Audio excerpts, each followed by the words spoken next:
Querido irmão, abra a sua Bíblia outra vez no Evangelho segundo escreveu Mateus, no capítulo 20, onde nós iremos ler a palavra do Senhor, do verso 1 em diante, para a nossa meditação.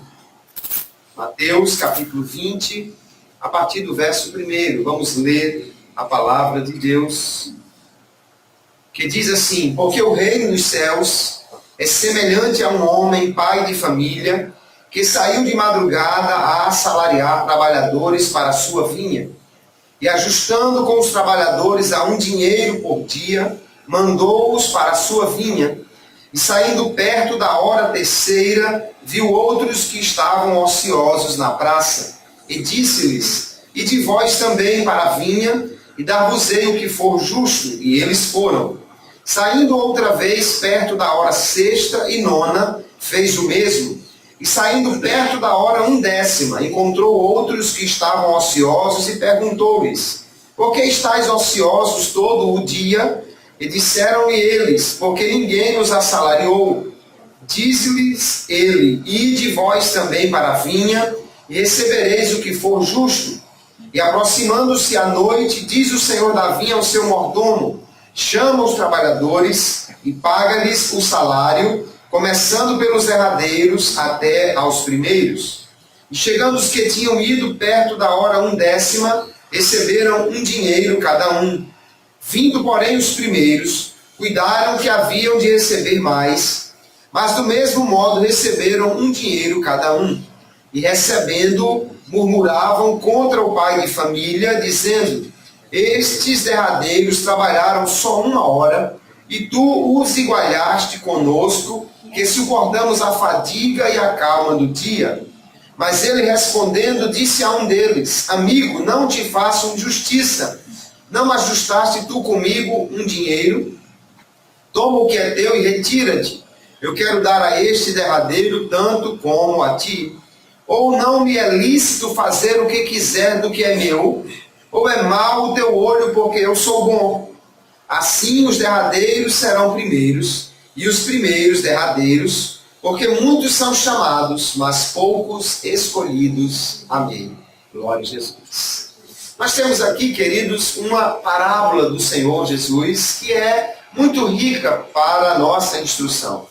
Jesus foi mestre no uso de parábolas.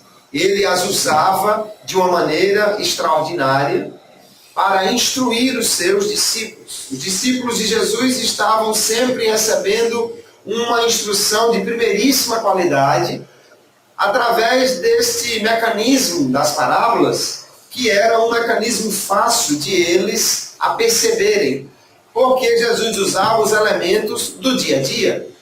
A maioria deles vivia nesse contexto de pescadores, agricultores, pessoas simples do campo, e sabia muito bem o que era trabalhar numa vinha, já que Israel é uma área de produção de vinho, é uma área vinícola, e assim eles conheciam bem aquela realidade. Jesus não falou de coisas que eles não conhecessem, mas falou de coisas que eles estavam acostumados a ver no dia a dia, e que, portanto, saberiam entender as verdades do reino de Deus através das parábolas. Hoje nós vamos falar desta parábola conhecida como a parábola dos trabalhadores da vinha, com o tema primeiros ou últimos. Vamos ver o que esta parábola tem para nos ensinar nesta noite. Nós vemos aqui, queridos, que no contexto, Jesus recebe a visita de um homem que nós identificamos como o jovem rico.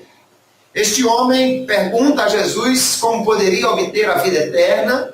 Jesus dá a ele uma resposta, ele não se dá por satisfeito. Jesus então diz: vai e vende tudo que você tem, distribua com os pobres e venha e siga-me. Mas aquele homem rejeitou a proposta de Jesus. Apesar de receber a oferta do Evangelho, a oferta da mensagem que lhe salvaria, apesar de ter sido alvo do amor de Deus, Marcos especificamente de Jesus, que amou esse jovem rico, mas ele rejeitou a graça de Deus, rejeitou a oferta de Jesus e foi embora, entristecido porque amava as riquezas. Jesus então recebe de Pedro uma pergunta. Pedro é aquele camarada que sempre toma a iniciativa, né? Que sempre salta à frente dos outros para perguntar as coisas. E Pedro então pergunta: Senhor, e nós que deixamos tudo, o que nós receberemos? Nós que deixamos tudo para te seguir, o que nós receberemos? Pedro então está perguntando sobre recompensa, sobre um salário ou uma coisa boa que ele tenha a receber. Ele está preocupado com o que vai ganhar seguindo a Jesus.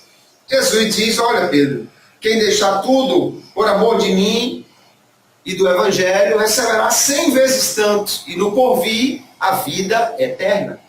Mas Jesus conclui essa sua resposta a Pedro dizendo: muitos primeiros serão últimos e muitos últimos serão primeiros. E então, para esclarecer essa sua resposta um tanto enigmática, significa os primeiros, os últimos, os primeiros. Para explicar isso, então, Jesus vai contar esta parábola dos trabalhadores da vinha, que nós vamos nos debruçar sobre ela nesta noite para aprendermos verdades importantes que ela tem para nos ensinar. Pedro tem uma resposta de Jesus a uma pergunta que ele fez, mas Jesus vai complementar essa resposta com um ensino mais aprofundado acerca dessa parábola. Na parábola em questão, Jesus diz: havia um homem que é dono de uma vinha, de uma propriedade onde se plantavam uvas, onde tinha ali os parreirais, e ele então saiu pela manhã cedo, logo ao amanhecer do dia, para contratar gente para trabalhar na sua vinha. Era muito comum naquela região, e em regiões em geral onde se plantam uvas, que no período da colheita se contrate ou se consiga o maior número de pessoas. Por quê? Porque as uvas amadurecem praticamente todas ao mesmo tempo. E precisa colher tudo rápido, antes que chegue a estação de chuvas. Do contrário, as uvas irão apodrecer e não vão mais ter nenhuma serventia. Então junta aquele povo todo, né? Contrata-se o maior número de pessoas. Pessoas que até trabalham em outras coisas, em outras épocas do ano, nessa época se disponibilizam para trabalhar nas vinhas, a fim de ganhar um dinheiro extra ou de melhorar a sua condição. Então aquele homem vai até o mercado da cidade, onde normalmente ali ficavam os trabalhadores. Ainda hoje, nas regiões, em algumas regiões do Oriente, é costume isso acontecer. Os trabalhadores vão até o mercado da cidade e ficam ali aguardando, já com as suas ferramentas prontas, esperando que alguém lhes contrate. O homem então vai até a vinha, encontra lá alguns trabalhadores, e aí diz o texto que ele vai ajustar um salário com eles e vai fazer uma espécie de um contrato, né? Talvez não um contrato formal, assinado, mas vai apalavrar um acerto com eles, né? Vai fazer um contrato verbal. Pronto, vocês vão trabalhar e eu vou lhes pagar 1 denário por dia de trabalho. O denário geralmente era o dinheiro usado para pagar os trabalhadores e equivalia a um dia de jornada. Os soldados, os trabalhadores avulsos, como esses aqui, recebiam geralmente esse valor. Era o valor de mercado, o valor justo, o valor que pagava direitinho o trabalho destas pessoas. Era a diária nossa, né, que nós pagamos aí quando contratamos um pedreiro, um servente, um pintor, alguém para fazer um serviço. Ajustamos então aquele valor da diária. Assim aqueles homens foram contratados e foram para a vinha. Havia ali um acerto, um ajuste, um contrato entre eles. Mas diz o texto que este homem, o o dono da vinha, ele volta repetidas vezes ao mercado da cidade. Aqui talvez haja um certo exagero, mas que é um recurso literário para compor essa história, para que dá peso a esse relato. Eu digo exagero porque não é comum um camarada ir tantas vezes por dia ao mercado contratar gente, até porque se a vinha ficasse um pouco distante, ele ia perder muito tempo só nesse deslocamento, né? Mas também é possível que não houvessem trabalhadores suficientes e diante da necessidade de colher as uvas rapidamente, o dono da vinha tivesse preocupado e constantemente tivesse indo até o mercado ver se haviam mais trabalhadores disponíveis. Ele vai lá às 9 horas da manhã, tem mais alguém lá, ele contrata. Ele volta lá ao meio-dia, tem mais trabalhadores, ele contrata. Tem mais alguém às 3 horas da tarde, quando ele volta lá, e ele contrata também. E ainda faltando 1 hora para encerrar o expediente, ele vai até o mercado e ainda encontra gente lá.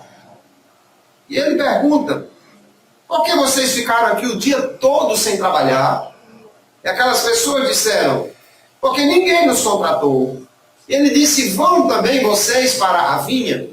E a todos esses que ele contratou depois daquela primeira hora do dia, ele dá a mesma informação. Ele não fechou um contrato com eles, não acertou um preço, não garantiu uma diária, mas ele disse: vão e eu lhes darei o que for justo. Eles então foram para a vinha daquele homem, esperando receber com justiça, mas não tendo um valor acertado. Ele não tinha garantido diária, mas ele disse: o que for justo. E eles foram trabalhar. Quando chegou o final do dia, então diz o texto que o dono da vinha, o pai de família, chama o seu mordomo, o capataz, o gerente da vinha, e disse: chame os trabalhadores e pague cada um deles. Era normal esse tipo de trabalhadores receberem o pagamento no final do dia. Aliás, a lei de Moisés obrigava a isso.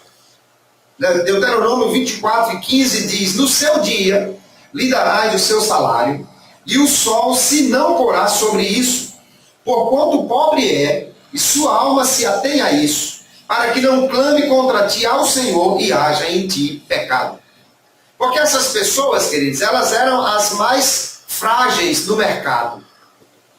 Porque os que eram donos da sua própria terra trabalhavam, colhiam para comer. Até mesmo os escravos tinham certo a refeição todo dia. Mas esses trabalhadores avulsos, eles iam para o mercado e se alguém contratasse, bem. Se não, voltava para casa de mãos vazias. E se alguém contratasse, ele já ficava esperando chegar o final do dia, né? Trabalhava ali, contando as horas para chegar no final do dia, para receber o dinheiro. Porque diz o texto, ele é pobre. E ele precisa desse dinheiro. Porque no caminho de casa ele vai passar ali na mercearia, no mercadinho, na padaria, em algum lugar, e vai comprar o pão, vai comprar ali alguma coisa, né? Se fosse nos dias de hoje, comprar aquele famoso vitamina para fazer cuscuz e chegar em casa pelo menos com um pacote de vitamina ou lata de sardinha para dar alguma coisa para os meninos, né? Ou levar ali meias dúzias de ovos e meia dúzia de pães, enfim, ele estava contando com aquele dinheiro para poder alimentar a família. Ele diz: se ele não receber isso, a sua alma está ligada nisso, ele está esperando, contando com isso. Se ele não receber, ele vai reclamar ao Senhor contra ti. E Deus vai considerar que você está em pecado. Porque Deus nunca aprova a exploração dos ricos sobre os pobres, né? Nós vamos ver que a parábola aqui, entre outras coisas, prega a justiça, que se pague aquilo que é devido. Infelizmente, tem muita gente por aí, até que se diz cristão, mas que não lê a Bíblia e, portanto, age de forma errada, né? Deixa passar não só um dia, mas às vezes 1 mês, 2, 3, sem pagar os trabalhadores. Isso, obviamente, está errado. Mas nós vemos aqui que o dono dessa vinha é justo. Ele é um homem bom. É um homem cumpridor da lei. Então chegou o final do dia, ele disse: chama os trabalhadores e vamos pagar o salário deles. Mas faça o seguinte: comece pelos últimos. Jesus está começando então a chegar aquele seu dito, né, que foi o final da resposta a Pedro, que muitos últimos serão primeiros e muitos primeiros serão últimos. Nesta ordem não, mas foi assim que Jesus falou. Agora então ele começa a pagar pelos últimos. Ora, se todo mundo trabalhou 6 horas naquele, aliás, 12 horas naquele expediente, né, de 6 da manhã às 6 da tarde, normalmente era esse o expediente de trabalho naquela época, e aqueles que receberiam por último, eles trabalharam só 1 hora, eles deveriam receber então 1/12 daquilo que era o denário, né? Ou seja, só ia dar para comprar meio ovo. Se o denário só dava para comprar meia dúzia, ele só ia comprar meio ovo para levar para casa. Era muito pouco. Diante de tão pouca remuneração, o dono da vinha se mostra bondoso, gracioso, generoso. E aí diz o texto que ele chamou os últimos e mandou pagar a eles 1 denário. O dia inteiro de trabalho, a diária cheia, para quem trabalhou só 1 hora, ou para o outro que trabalhou só 3 horas, para o outro que trabalhou só 6 horas, para o outro que trabalhou só 9, saíram no lucro. Mas note que uns foram mais beneficiados do que outros. Porque um trabalhou só 1 hora, recebeu 12. O outro trabalhou 3, mas recebeu 12. Já foi menos beneficiado do que o que recebeu, tendo trabalhado só 1 hora. E aí diz o texto que chegaram os primeiros, né? Há uma surpresa para estes homens aqui no texto. Eles estão para receber o dinheiro e há uma expectativa neles. No entanto, o que vai acontecer lhes surpreenderá. Mas nós vemos que nisso exatamente está a história que Jesus quer contar, ou seja, o final dessa história e as lições preciosas que essa parábola tem para nos ensinar. O proprietário aqui em questão, ele se mostrou em primeiro lugar um homem bondoso. E esse homem bondoso, ou esse proprietário bondoso, ele representa Deus. E o que nós entendemos sobre a figura de Deus nesta parábola é que ele é o dono, ele é o proprietário, ele é o chefe, é quem manda. E ele é o dono não só da vinha, né? Ele é o dono de tudo. Deus é o dono de todas as coisas, queridos. Salmo 24, e o primeiro diz: o Senhor é a terra e a sua plenitude, o mundo e aqueles que nele habitam. Nós vamos encontrar também Deuteronômio 10 e 14, quando Moisés vai além e diz assim: eis que os céus e os céus dos céus são do Senhor teu Deus, a terra e tudo o que nela há. Então não sobrou nada em lugar nenhum do universo que não seja de Deus. O céu é de Deus, o céu dos céus é de Deus, e a terra é de Deus, e tudo que tem nela é de Deus. Não há nada que não seja dele. Ele é o dono da vinha. E se ele é o dono, queridos, ele pode fazer o que quiser com o que é dele. Aqueles primeiros trabalhadores, quando vão receber o seu dinheiro e recebem apenas o denário que eles tinham ajustado com o dono da vinha, eles ficam reclamando. Mas por que esses outros receberam a mesma coisa que nós trabalhamos mais? E o dono da vinha vai dizer: meu amigo, eu não sou o dono, eu posso fazer o que quiser com o que é meu. Lhe parece mal porque eu sou bom? Mas eu sou o dono. Se eu sou o dono, eu posso fazer o que eu quiser. A parábola nos mostra essa soberania divina, queridos. Deus é o soberano, é o dono de tudo. E como soberano, ele pode exercer essa sua soberania como ele quiser. No entanto, a parábola vai nos mostrar que, apesar de ser soberano, Deus não exerce a sua soberania nem em detrimento da justiça e nem muito menos da graça.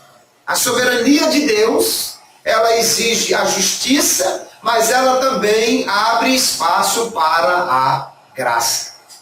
O dono da vinha disse aos trabalhadores, os últimos: vão e eu vou lhes dar o que é justo. Ora, o que era justo para o que começou a trabalhar faltando 1 hora apenas, que ele recebesse um pedacinho do denário. Isso era justo. Mas o dono da vinha lhes deu o dia inteiro. Então ele fez mais do que era justo. Ele cumpriu a justiça e mais do que isso, ele acrescentou a graça. Ele acrescentou da sua bondade, da sua generosidade. Aleluia! O nosso Deus é assim, queridos. É um Deus soberano, mas não é um soberano tirano. Não é um soberano que tem prazer em punir. Pelo contrário, ele é um soberano que tem prazer em dar da sua graça. Às vezes alguém fala da justiça de Deus e fala da morte de Jesus, por exemplo, como sendo uma espécie de um cálculo matemático. Deus pagou pelos pecados do mundo na pessoa de Jesus, então agora Jesus só pagou por aquilo que está realmente perdoado, porque senão vai ter desperdício do sangue de Jesus. Não há um cálculo matemático para fazer aqui. A matemática não cabe nessa parábola, porque o dono da vinha não está dando apenas o que é justo, ele está dando muito mais. Por isso nós vemos Paulo dizer, onde abundou o pecado, superabundou a graça. Dar o que era justo era cumprir a justiça, dar além do que era justo era efetivar a graça, a bondade de Deus, aqui expressa nas ações deste homem, o dono da vinha. Então Deus exerce a sua soberania, mas não faz isso em prejuízo nem da justiça e nem da graça. Ele é bom. Ele é bom. Ele próprio se declara bom. Quando alguém questiona, ele diz assim, ou é mau o teu olho porque eu sou bom, no verso 15. Ele é bom.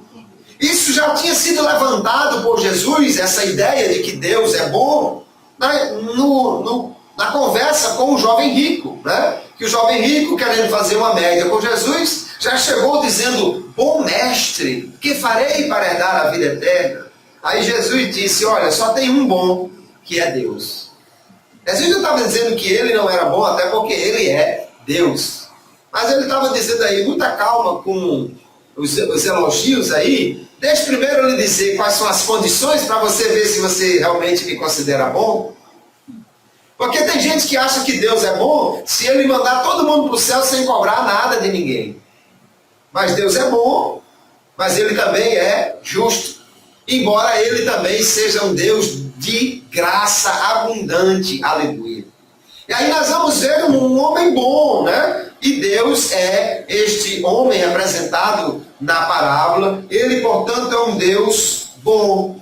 Veja que ele mostra essa sua bondade, essa sua graça, até mesmo na hora de contratar os trabalhadores. Porque mesmo que ele estivesse precisando de trabalhadores, contratar alguém faltando só 1 hora para encerrar o expediente, ainda mais sabendo que vai pagar a ele a diária toda e não apenas uma parte dela. Olha, irmão, convenhamos, ele não contratou esses homens porque estava precisando de trabalhadores, até porque eles iriam acrescentar muito pouco à produção do dia. Ele contratou esses homens porque ele queria abençoá-los. Porque ele queria que eles voltassem para casa pelo menos com o dinheirinho para comprar a comida para os seus filhos. Porque Deus é um Deus maravilhoso, um Deus de graça. Ele dá aos primeiros o que é justo. Mas aos últimos que começaram a trabalhar, ele dá muito mais do que eles mereciam. Ele lhes dá da sua graça. Glória a Jesus. E aí nós temos algumas lições que começamos a entender aqui nessa parábola, queridos. Este homem, o dono da vinha, que representa Deus aqui, ele quer que todos trabalhem. Ele fica preocupado porque alguém está ocioso. Deus também quer que todos nós trabalhemos na sua vinha. Não há ninguém que Deus queira que fique ocioso no seu reino e na sua graça. Deus quer que todos nós trabalhemos para Ele. Se você tem muitos anos de crente e já trabalha para Jesus há muitos anos, continue. Se você aceitou há pouco tempo, ou se você está parado até esse momento sem fazer nada para Jesus, trabalhe, queridos, porque Ele quer que nós nos envolvamos. e ele nos quer trabalhando, não é porque Ele precisa de nós. Deus não precisa de nós. Deus tem muitos anjos ao seu serviço. Deus pode fazer as coisas por sua palavra. Mas Ele nos dá a oportunidade maravilhosa de nós trabalharmos ao lado dEle. Quando eu vejo essa ideia de Deus trabalhando conosco, eu só me lembro, queridos, das crianças pequenas. Imagine um pai que é um pintor profissional e ele vai pintar a sua própria casa. Aí o seu filhinho de 3 ou 4 anos de idade diz: papai, eu vou ajudar. Tá certo, meu filho. Pronto, aí ele arruma um pincelzinho, né? Põe uma latinha ali com uma tinta meio ralinha e diz: pronto, vá pintando aqui nesse cantinho. Olha, o menino não vai ajudar em nada, pelo contrário, ele vai atrapalhar talvez, né? Mas o pai tem aquela alegria de ver o menino trabalhando com ele, e muito mais o menino vai se sentir todo orgulhoso. Se a mãe chegar e perguntar: está fazendo o quê, meu filho? Estou ajudando o pai. Estou pintando. Ele não está fazendo lá muita coisa. Então, ele está trabalhando pela bondade do seu pai. A alegria dele poder fazer alguma coisa é muito maior do que a própria contribuição que ele trará. Aleluia. Nós, queridos, trabalhamos para o Senhor muitas vezes assim, porque Deus não precisa de nós. Deus não precisa de nós. Mas Ele nos permite que fiquemos pintando ali no rodapé um pouquinho, para poder termos essa alegria de participar da sua obra. Aleluia. Deus é tão bom que Ele poderia fazer as coisas sozinho, mas Ele conta conosco, e é uma alegria, uma satisfação, um privilégio podermos trabalhar para o Senhor. Não deixe de trabalhar para o Senhor, porque é um privilégio fazer a sua obra. Ainda que você diga: não, mas até hoje eu não fiz nada, então comece hoje. Ainda que seja tardiamente, faltando 1 hora só para terminar o expediente, vale a pena trabalhar para Jesus. E tem uma coisa: a recompensa lhe surpreenderá. Deus não recompensa apenas por aquilo que nós fazemos. Ele mostra nessa parábola que a sua recompensa é superabundante. Ele nos dá muito mais do que nós realmente merecemos. Então vale a pena trabalhar para Jesus. O apóstolo Paulo, no último versículo do capítulo 15 da primeira epístola aos Coríntios, ele diz: portanto, meus amados irmãos, sede firmes e constantes, sempre abundantes na obra do Senhor, sabendo que o vosso trabalho não é vão no Senhor. Não existe ninguém que trabalhe para Jesus e não receba a recompensa devida. O melhor patrão do mundo é o Senhor. Não há ninguém que trabalhe para Ele e receba atrasado ou deixe de receber alguma coisa. Quando nós trabalhamos para o homem, às vezes ele deixa de pagar algo que nos é devido, às vezes atrasa, às vezes dá somente uma parte, às vezes até dá um calote completo e deixa de pagar. Mas quando trabalhamos para o Senhor, aleluia, recebemos sempre. Hebreus capítulo 6, verso 10 diz: porque Deus não é injusto para se esquecer, aleluia, do que nós fazemos enquanto servimos aos santos. Mateus capítulo 10, Jesus vai falar também sobre o galardão que Ele tem para nós, dizendo que se alguém der um copo de água fria, não perderá o seu galardão. Alguém já me trouxe 2 aqui, já tem 2 galardões garantidos, né? Então não há como você trabalhar para Jesus e não receber o seu galardão, a sua recompensa. E Ele não dá, queridos, pelo que nós merecemos, mas Ele dá aquilo que nós necessitamos. Ele é superabundante na recompensa. Não somente nas recompensas eternas, mas inclusive nas recompensas materiais. Trabalhar para Jesus é sucesso garantido. Lembro-me, permita usar um exemplo pessoal. Eu fazia o curso de Ciências Contábeis na Universidade Federal do Rio Grande do Norte e um dia precisei faltar porque era regente de um conjunto na igreja e havia um trabalho durante a semana, não lembro se era culto de Santa Ceia ou outro culto, enfim, eu tive que faltar a aula naquela noite para ir ao culto, para reger o conjunto.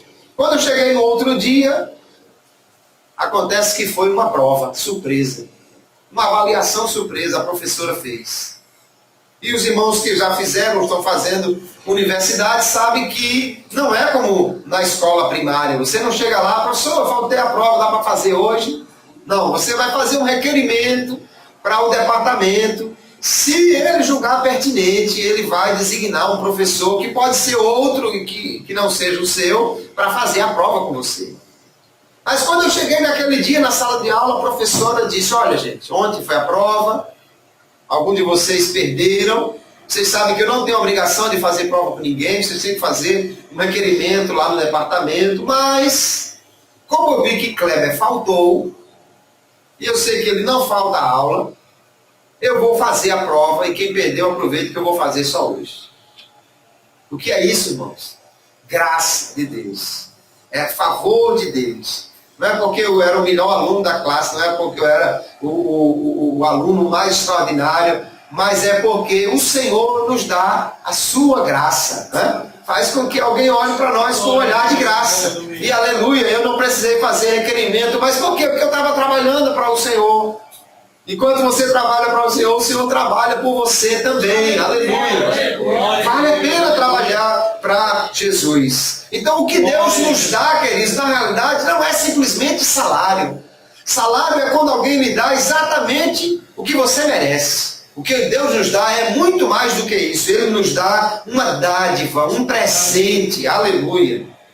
Receber 1 hora de pagamento por 1 hora de trabalho é salário. Mas receber 12 horas de pagamento por 1 hora de trabalho é dádiva, é presente, é graça, aleluia. E é assim que o nosso Deus age conosco, aleluia. Esse homem que é o dono da vinha se mostrou então muito bondoso com esses trabalhadores, com aqueles que trabalharam para ele. Agora, quando vieram os primeiros trabalhadores, os primeiros que foram contratados, que receberam o que foi acertado, aí eles começaram a murmurar, eles começaram a dizer, mas como é que pode? Recebemos a mesma coisa que os outros. Eles estavam murmurando. A palavra aqui, traduzida por murmurar, é uma palavra que traz um som, né? Que reporta um som, como alguém tivesse assim, só lamuriando-se, lamentando-se, alguém que está reclamando abertamente do dono da vinha. Por quê? Porque ele diz, você igualou estes homens conosco. E nós esperávamos receber mais. Mas o dono da vinha diz, mas espere, eu não ajustei com você por 1 denário. Nós não fizemos um contrato, não fizemos um acordo. Não era esse o pagamento que você exigiu? Sim. Então eu estou sendo justo. Eu não lhe faço injustiça. Mas parece que esses homens, queridos, estavam trabalhando unicamente pensando no dinheiro, na recompensa. E aí nós precisamos nos perguntar, quando trabalhamos para Jesus, qual é a motivação que nós temos. Não basta, queridos, apenas trabalharmos. Não importa apenas o que fazemos, mas também qual a motivação que nós temos. O que nos impulsiona para trabalhar para Jesus. Alguns trabalham apenas pelo dinheiro, ou pela vantagem, pela recompensa, pela fama, pela oferta, pelo elogio, por alguma coisa que vão dar para ele. Pedro perguntou a Jesus, o que eu vou ganhar trabalhando para o Senhor? O que é que eu vou ganhar lhe servindo, Jesus? E sabe de uma coisa, irmãos? Tem muita gente fazendo essa pergunta para Deus. E eu ganho o quê? Se não acertar um valor antes, não vai pregar. E se a oferta não for boa, também não volta lá. E se os irmãos não colocarem num hotel o melhor da cidade, também não quer mais ir lá. E se for para aceitar um cargo, mas já faz pensando na próxima consagração. Ou se for para fazer alguma coisa na igreja, ele quer que o pastor, no final da festa, diga, obrigado, irmão fulano, que fez isso, isso e aquilo. Se esquecer, pronto, não faço mais. que também ninguém vê, ninguém reconhece, ninguém elogia. Qual é a nossa motivação quando nós trabalhamos para Jesus? Sabe o que eu acho interessante, queridos? Esses primeiros trabalhadores, eles reclamaram porque julgavam que mereciam mais do que os outros, embora eles tivessem acertado o preço. Eles que estabeleceram a tabela. Não foi feito um acordo. Não diz o texto que o dono da vinha ajustou com eles aquele salário? Então eles não tinham nada de que reclamar. Eles receberam o que era justo, mas a sua motivação parece estar completamente equivocada. Eles tinham um espírito mercantilista. Eu só dou se você me der. Eu só faço se você me pagar. Eu só vou se tiver alguma recompensa. Veja que no verso 2 já deixa claro que eles primeiro acertaram um valor para poder ir. Enquanto que os outros não, foram confiando na graça e na bondade do empregador. Não acertaram o dinheiro. Não, peraí. É 9 horas do dia, mas a gente vai trabalhar ainda um tempo. Então, peraí, vamos logo acertar aqui quanto é que o senhor vai pagar. Não, ele disse, vamos, eu dou o que é justo. E eles foram. Os primeiros não, eles acertaram um valor. Eles estavam muito interessados nisso. E a sua reclamação também mostra isso, que eles queriam mais. Eles estavam pensando no dinheiro. No capítulo 19, nós já vemos também o jovem rico, que era um homem muito apegado às riquezas. Apesar de ele estar perguntando pela vida eterna, ele estava muito apegado à vida material. Tão apegado às riquezas que preferiu não ir para o céu. Se é para ir para o céu liso, eu prefiro ficar por aqui com dinheiro. Não adianta eu querer ir para o céu se não tiver dinheiro aqui. Se não tiver recompensa aqui. Nós vamos ver, queridos, que o homem, quando coloca o seu coração nas riquezas, ele terá nisso um obstáculo à sua fé. Jesus contou parábolas como a do semeador e as sementes que caem entre os espinhos para mostrar quanto o amor ao dinheiro pode atrapalhar a fé do crente. Ele no Sermão do Monte diz, não podeis servir a dois senhores, ou você serve a Deus ou às riquezas. Então qual é a nossa motivação quando nós trabalhamos para o Senhor? Trabalhamos porque é um privilégio servir a Ele? Trabalhamos porque é bom trabalhar para o Senhor? Ou trabalhamos apenas pensando na recompensa que iremos receber, seja qual for ela? Nós vamos ver, queridos, que a Bíblia nos assegura que há galardão preparado para os salvos. Eu já disse e vou repetir, ninguém trabalha para Jesus sem receber a recompensa mais do que devida. Ninguém trabalha para Jesus sem receber o seu galardão. Nós vamos encontrar Apocalipse capítulo 22 e 12, lá no finalzinho da Bíblia, o Senhor dizendo assim, e eis que cedo venho, e o meu galardão está comigo, para dar a cada um segundo a sua obra. Jesus disse, olha, bem-aventurados sois vós quando vos injuriarem, vos perseguirem por amor do meu nome, grande é o vosso galardão nos céus. O apóstolo Paulo, na primeira epístola a Coríntios, capítulo 3, também vai falar que cada um receberá do Senhor segundo a sua obra. A Bíblia é muito clara que nós receberemos galardão, queridos, recompensa. Mas nós não podemos ficar esperando apenas isso para poder trabalhar para Jesus. Não podemos ficar apenas com o olho no dinheiro, na recompensa, para poder fazer alguma coisa para o Senhor, especialmente quando estamos pensando em recompensas materiais, em recompensas aqui nesta terra.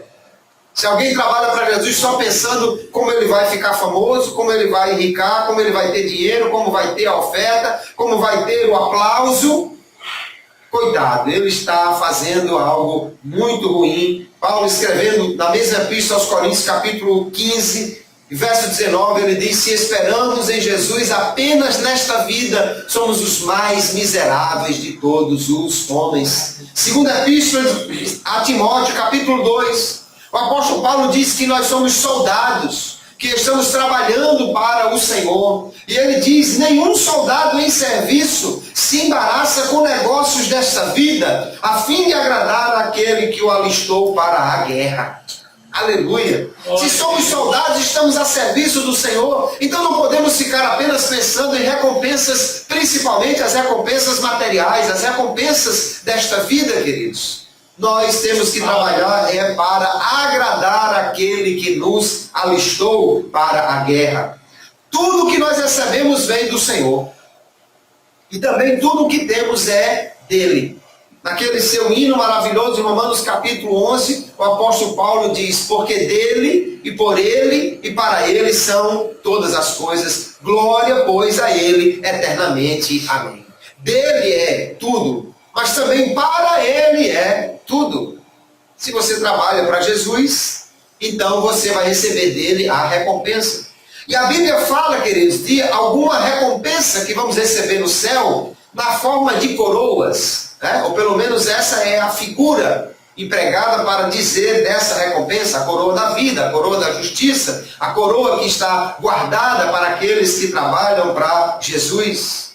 Mas eu acho interessante que tem crente que pensa que vai receber no céu uma coroa bem grande, toda enfeitada de pedras preciosas, que é para ele sair desfilando nas ruas de ouro, passeando junto do mar de cristal e mostrando para todo mundo: olha a coroa que eu recebi aí. Aquela irmãzinha ali só recebeu uma coroazinha pelada, mas a minha, olha a quantidade de pedra preciosa que tem. Mas não é assim que a Bíblia nos mostra. A Bíblia nos mostra pessoas ou seres que no céu têm coroas também. Mas o que eles fazem com as coroas que eles têm? Apocalipse capítulo 4 diz assim: os 24 anciãos prostravam-se diante do que estava sentado sobre o trono e adoravam ao que vive pelos séculos dos séculos. E lançavam as suas coroas diante do trono, dizendo: digno és, Senhor nosso e Deus nosso, de receber a glória, a honra e o poder, porque tu criaste todas as coisas e por tua vontade existiram e foram criadas. Aleluia! Você está vendo aqui seres extraordinários. Eles têm coroas, mas eles não estão desfilando, eles não estão mostrando a coroa que têm, eles não estão medindo a coroa com a dos outros. Eles pegam aquela coroa e jogam aos pés do Cordeiro no seu trono e dizem: tua é a glória, Senhor, tu mereces isso. Irmãos, se nós estamos trabalhando para Jesus, então o galardão que recebemos é apenas uma forma de transferir isso para lá, para que nós possamos dar a Ele. Não é para Ele que estamos fazendo. Ninguém vai ter a oportunidade no céu de estar desfilando com coroa para mostrar que fez mais. Esse não é o espírito que prevalece no reino de Deus. O que fazemos é para Ele. A minha coroa é para Ele, é para eu entregar a Ele, é para eu lançar aos pés dEle. Porque a recompensa maior é agradar ao Senhor com aquilo que nós fazemos. Aleluia. Então aqui está um grupo de homens que está preocupado apenas com o que vão receber. E eles pensavam que iam receber mais. Por quê? Porque eles disseram: nós somos melhores do que eles.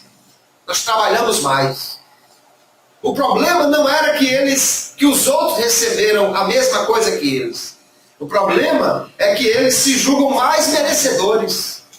Porque eles disseram: olha, nós suportamos a calma do dia, nós suportamos a fadiga. Eles estavam se referindo aqui ao vento quente oriental. Aquele vento que secou a arvoreira lá no caso de Jonas. Aquele vento que realmente incomoda. Os irmãos que trabalham aqui sabem que no dia que está ventando muito, talvez não seja quente como o vento de lá, mas traz aquela poeira, aquela areia abençoada, e o dia se torna pesado com o vento, com a areia, com o sol. Eles disseram: nós suportamos isso. Nós merecemos mais. Nós queremos mais. Mas o que Jesus está ensinando, queridos, é que galardão não é FGTS. Você não vai receber pelo tempo que você trabalhou. A recompensa é muito mais pela graça de Deus do que pelo nosso merecimento. E outra coisa, queridos, não é porque nós estamos há mais tempo trabalhando para Jesus que nós somos melhores do que aqueles que começaram agora ou daqueles que ainda vão começar. Jesus está dizendo para os seus discípulos: vocês entraram antes no reino. Mas outros virão depois, e eles poderão ser até iguais ou melhores do que vocês. E a maior prova disso é o apóstolo Paulo, que vai sobrepujar todos esses 12 que estão aqui escutando a parábola, em trabalho, em extensão no seu serviço. Deus, queridos, não precisa de nós. Deus pode hoje salvar o pastor dessa igreja do ano que vem ou daqui a alguns anos. Deus pode hoje salvar o pregador de domingo. Deus não precisa de nós. Nós trabalhamos por sua graça. E é um privilégio trabalharmos para Ele. Eu acho interessante que tem crente que parece que quer colocar Jesus, ou a igreja, ou o pastor, ou os três, no canto da parede. Ah, então não vou mais. Porque não me dão isso, não fazem isso, não tem isso, não tem aquilo, também não vou mais. Eu quero ver como é que ele vai se virar sozinho. Deus não precisa de nós, amados irmãos. Deus pode fazer a sua obra perfeitamente avançar sem nós. Sem nós. Aleluia. Não sei se não tinha gente com coragem para ir evangelizar na casa de Cornélio. Ah, vou não, tem uns cachorros grandes lá, um homem muito rico, tem uns cachorros, não vou. Aí Deus disse, eu vou mandar um anjo. O anjo chegou lá, Cornélio já estremeceu diante do anjo, mas o anjo não pregou, ele disse, pode chamar Pedro. E Pedro foi lá. Mas quando Pedro abriu a boca, o Espírito Santo fez a sua obra e a casa inteira de Cornélio aceitou a Jesus. Aleluia. Deus pode fazer a sua obra sem nós, queridos. Então não podemos nos ensoberbecer por causa daquilo que nós somos ou daquilo que nós temos hoje. Primeiro porque o que temos foi Deus quem nos deu. E depois, queridos, Ele é livre para dar a quem Ele quiser e o que Ele quiser. Às vezes eu vejo crentes preocupados. Ah, mas eu já tenho 20 anos de crente. Esse irmão chegou agora e Deus já batizou, já fez não sei o quê, já deu isso, já deu dom. Né? Ou então porque o irmão está trabalhando muito, ó, tenha calma, você entrou no ônibus, agora já quer sentar na janela, fica aí. Não vá fazer muita coisa não, porque você é novato, não sei o quê. Reino de Deus, antiguidade não é posto. Não é porque nós temos mais tempo de crente que somos melhores do que outros que aceitaram há menos tempo ou até que ainda vão aceitar. Não devemos comparar-nos uns aos outros. O apóstolo Paulo escrevendo a segunda epístola a Coríntios, e olha que nessa epístola ele está defendendo o seu apostolado, ele está dizendo que é tanto obreiro quanto os outros são, ele está dizendo que é até superior a eles, embora que ele disse que isso é uma loucura, e para que ele não se exaltasse com a excelência das revelações que recebeu, ele fala do espinho da carne, nós já pregamos aqui sobre isso, mas no capítulo 10, verso 12, ele diz, porque não ousamos classificar-nos, ou comparar-nos com alguns que se louvam a si mesmos, mas estes que se medem a si mesmos e se comparam consigo mesmos estão sem entendimento. O problema desses homens aqui na parábola é que eles olhavam para os outros, os novatos, e diziam, nós trabalhamos mais do que eles, nós somos dignos de mais do que eles, nós merecemos mais. Eles achavam que eram dignos de algo melhor, porque tinham mais tempo de serviço, e Deus está dizendo, não é por merecimento, é pela graça, Ele dá a quem quer, Ele faz o que quer, queridos. Glória. E quando a Bíblia fala de comparar-nos uns aos outros, ela diz que nós devemos considerar os outros superiores a nós mesmos. Paulo escrevendo aos Filipenses, capítulo 2, verso 3, diz, nada façais por contenda ou por vanglória. É exatamente o caso deles, contenda e vanglória, achando que eram melhores. Mas diz o texto, por humildade, cada um considere os outros superiores a si mesmo. Nós temos essa falha de comparar uns aos outros. Ah, esse irmão só vem no domingo e quer achar que é mais quente que eu que não perco um culto. Esse irmão não vem nem para o matutino e quer achar que é mais quente que eu que não perco um culto pela manhã. Não, queridos. Não é isso que nos faz mais especiais. Faça tudo o que você puder para Jesus. Mas não fique contando o que você faz ou achando-se melhor do que os outros. Porque o Senhor não nos classifica pelo tempo de crente ou por aquilo que nós fazemos. Mas Ele nos recompensa por sua graça. Ele dá mais do que nós merecemos. Esses homens achavam que eram melhores e, portanto, queriam mais. Eles ficaram com inveja porque os outros receberam a mesma coisa que eles. Jesus está nos corrigindo por meio dessa parábola. Não inveje o seu irmão. Não inveje o que Deus deu a ele. Ah, mas esse irmão não tem nem tanto tempo de crente, Jesus já deu uma casa, um carro, não sei o que, aquilo, outro. Não inveje, porque tudo é de Deus. Ele dá a quem quer. Ele dá a quem quer. Não é por merecimento, é por graça. Aí se você for reclamar com Jesus, ele vai dizer a mesma coisa que disse a esses homens aqui. Mas espere, não é meu? Eu não posso dar para quem eu quiser? Você está achando ruim porque eu dei para ele? Mas é meu. Eu posso dar a quem eu quiser. Deus dá a quem Ele quer, queridos. Em vez de ficar preocupado com o que Deus deu ao outro, trabalhe para Jesus com alegria e Ele vai lhe recompensar muito mais do que você merece. Faça o melhor que você puder, sem estar contando apenas com a recompensa. A recompensa maior é o sorriso de Deus com aquilo que nós fazemos para Ele. O problema desses homens aqui é que eles fizeram um contrato e eles podiam exigir o cumprimento dele. Mas os últimos, como era pouco, eles confiaram apenas no caráter do dono da vinha e tinham a esperança que iam receber o que era justo. Não tinha contrato, mas eles tinham uma esperança e uma confiança. E sabe de uma coisa? É melhor ter confiança em Deus do que um contrato com Ele. Tem gente que quer exigir de Deus. Senhor, mas a tua palavra diz assim, assim, assim, e cita não sei quantos versículos. Enquanto isso, tem um crente sentado no colo dele, dizendo, Paizinho, eu te amo. Tu és tão lindo, Deus. Eu te amo tanto, Senhor. E o sujeito lá fora esbracejando, Deus, eu exijo.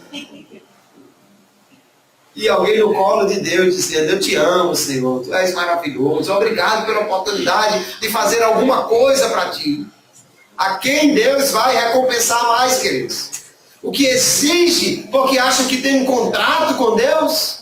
Ou aquele que está simplesmente adorando a Ele e esperando na sua graça e confiando na recompensa daquele que é justo e não se esquece do que nós fazemos para Ele. Aleluia. Então, queridos irmãos, a parábola nos ensina que nós devemos trabalhar para Deus sem visar unicamente a recompensa, especialmente a recompensa material. Trabalhe para Jesus. Deixe que o cálculo da hora extra ele faz. Deixe que o cálculo do FGTS ele faz. Não se preocupe com o que você vai receber, não. Ele é bom. Ele é justo. E Ele é mais do que isso. Ele é gracioso. Ele não dá o que você merece. Ele dá mais. Porque Ele é bom. Aleluia. Trabalhe para o Senhor sem ficar preocupado com o que vão dar, com o que vão fazer. Às vezes, queridos, eu vejo tanta gente preocupada. Ah, só vou dar canto se derem tanto para pregar. Eu tenho visto a graça de Deus sobre a minha vida e o meu ministério e de muitos outros que trabalham para o Senhor com alegria, confiando que o patrão é Deus e não que Ele contratou para pregar. Agora, quando o sujeito só vai porque pagaram tanto, ele só pode fazer como os trabalhadores dessa vinha, exigir o que foi acertado no contrato. Mas quem vai com esperança e confiança na bondade de Deus, recebe muito mais. Porque o Senhor é bom. Reconheça a soberania divina. Ele pode dar a quem Ele quiser. Se Deus resolveu abençoar o seu vizinho mais do que você, aí é com Deus, querido. Se Deus resolveu dar mais dons ao novo convertido do que a você, aí é com Deus. Não fique preocupado com isso, não. Trabalhe para o Senhor com o que Ele lhe deu. Aleluia. Mantenha-se longe da inveja. Não fique preocupado com o que seu irmão tem, não. Agora perceba o que Deus tem lhe dado. Sabe qual é o nosso problema? É que a gente só faz conta do que não tem. Aleluia. E não faz conta do que tem. A gente faz conta do que não recebeu, mas não faz conta do que já recebeu. Agora vai um dia e começa a fazer um inventário do que Deus já lhe deu, a salvação, curas, a bênção, ministérios, dons, a alegria, o Espírito Santo, as oportunidades e tantas coisas que Ele certamente lhe deu. Talvez Ele tenha lhe dado casa, carro, esposa, filhos e tantas coisas. Faça as contas do que Deus lhe deu, você vai ver que Ele tem lhe abençoado grandemente. E trabalhe para o Senhor com aquilo que Ele lhe deu e naquilo que Ele lhe chamou para fazer. O problema é que às vezes nós achamos que é mais bonito pregar como o irmão fulano ou cantar como a irmã fulana. Eu queria ter o dom como o irmão ciclano, eu queria ser como o irmão fulano. Seja você. Agora, seja a melhor versão de você mesmo. Seja você 2.0 calibrado, fazendo o melhor para Jesus. Porque você pode fazer o melhor com o que você tiver. Eu acho muito extraordinário o apóstolo Paulo, porque ele chega a um ponto que ele diz assim: eu não batizei ninguém. Aliás, batizei um ou dois e alguns da casa de fulano. Mais do que isso, não batizei ninguém. Sabe por quê? Porque Deus não me chamou para batizar.